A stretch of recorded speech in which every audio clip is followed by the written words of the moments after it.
नमस्कार, स्वागत है आपका एक बार फिर से भारत समाचार के हमारे इस खास कार्यक्रम में जो आधारित है सरकार, सियासत और अफसरशाही की तमाम रोचक खबरों पर। तो चलिए शुरू करते हैं पावर सेंटर।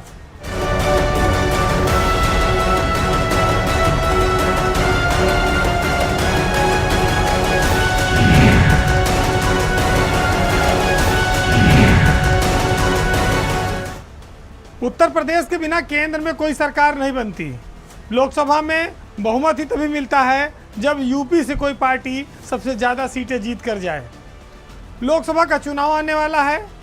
उत्तर प्रदेश में इन दिनों पक्ष और विपक्ष के बीच नए गठबंधनों का दौर चल रहा है और यूपी की सियासत में कई टर्निंग पॉइंट्स भी देखने को मिल रहे हैं। सबसे बड़ा टर्निंग पॉइंट तब आया जब ओम प्रकाश राजभर बीजेपी के साथ हो लिए और एनडीए का हिस्सा बन गए और उत्तर प्रदेश में जो बीजेपी का जातीय गणित था वो मजबूत हो गया, एनडीए की ताकत बढ़ गई। इसी बीच दारा सिंह चौहान भी उनके साथ आकर एनडीए में शामिल हो गए। एनडीए के जवाब में अब विपक्ष इंडिया लेकर आया है। यूपी की जो 80 सीटें हैं उसमें असली लड़ाई इन्हीं दो गठबंधनों के बीच होनी है।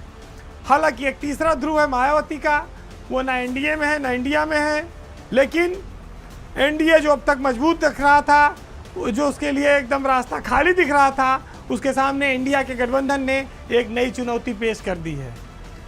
चुनौती इसलिए है कि अखिलेश, कांग्रेस और रालोद का जो एक गठबंधन बन गया उसमें एक बात साफ हो गई कि मुसलमान वोट का जो भटकाव था अब वो विपक्ष में वो होगा नहीं, मतलब वो बिखराव नहीं होगा, यानी कि विपक्ष इस मामले में मजबूत हो गया।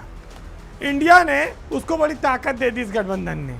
तो ये जो गुंजाइश थी बीजेपी के पास कि अगर अखिलेश यादव और कांग्रेस अलग अलग लड़ते हैं और मायावती पहले से अलग है तो जो वोटों का बंटवारा होगा वो उसको फ़ायदा देगा और जो उनका लक्ष्य है बीजेपी का 75+ सीटें जीतने का, वो उसको आसानी से हासिल कर लेंगे। लेकिन इस नए गठबंधन ने उनकी तमाम उम्मीदों पर ब्रेक लगाया है, उनके रास्ते में अड़चन पैदा की है। हालांकि अगर आप उत्तर प्रदेश में जो वर्तमान विधानसभा की स्थिति है उसके आधार पर मूल्यांकन करें तो 400 जो विधानसभा की सीटें हैं उसमें 110 के लगभग अखिलेश यादव के पास विधायक हैं। ऐसे में अगर 80 जो सीट बनती है लोकसभा की उसमें 1/4 विधानसभा की विधायक के तौर पर देखा जाए तो 80 में से 20 लोकसभा सीटों पर समाजवादी पार्टी बेहतर पोजीशन में है या वो उसे जीत सकती है जिस तरह से उसके विधायक जीते हैं। लेकिन लोकसभा और विधानसभा का चुनाव अलग अलग होता है, उसका फार्मूला अलग है, वो हर चुनाव में नहीं चलता। अभी तो बीजेपी ने जिस तरह से राजभर को शामिल किया है, अभी बहुत सारे और नेता भी उनके साथ आ सकते हैं, लेकिन ये लड़ाई आसान नहीं होगी, ये लड़ाई बेहद कठिन होगी।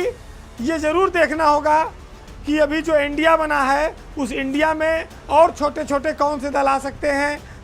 इस बार लड़ाई एक तरफा नहीं होगी। अभी मायावती को लेकर कुछ संशय है। अगर मायावती इधर या उधर जाती हैं, बीजेपी के साथ मायावती अगर जाती हैं तो उनको एक खतरा ये रहता है कि मुसलमान उनकी पार्टी को वोट नहीं करेगा, और समाजवादी पार्टी के साथ जाती हैं तो फिर उनको बड़ा सीट शेयर चाहिए होगा।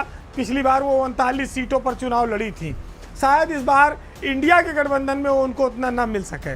तो मायावती के सामने अभी बड़ी असमंजस है और दोनों गठबंधन अब इस स्थिति में है कि अगर कोई ना आए तब भी उनका काम चल जाएगा।